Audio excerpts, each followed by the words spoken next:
नमस्कार जय जगन्नाथ। आसतु देखिबा मीन राशिंकर अगस्ट मंथ केमिति रहिबो।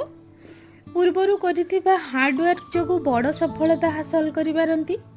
किछि गुड न्यूज मिली पारे, लाइफ रे स्टेबिलिटी आसीबो, नेम फेम मिली पारे जोथि आपणको भितर बहुत ही कॉन्फिडेंस आसीजिवो। एंड जदि केही मैरिज पे वेट करिसंती भलो पार्टनर आपनको मिलिबो किबा मैरिज फिक्स हो जिवो। दूर जगह को ट्रैवल करि पारंती या फिर लॉन्ग डिस्टेंस रे मैरिज फिक्स हो पारे, माने जे कि दूर रे रहउथिबे या फिर फॉरेन कंट्री रे रहउथिबे। तो ओवरऑल बहुत ही सक्सेस हेबे ए मंथ रे। सबु जाक कार्ड बहुत ही सुंदर, बहुत ही ब्यूटीफुल आछि। So good luck all my beautiful mean राशि वाला पीपल। सो मो वीडियो जदि आपण मन को भल लागि थाए like and share and subscribe कर देबे। रखुछि, नमस्कार, जय जगन्नाथ।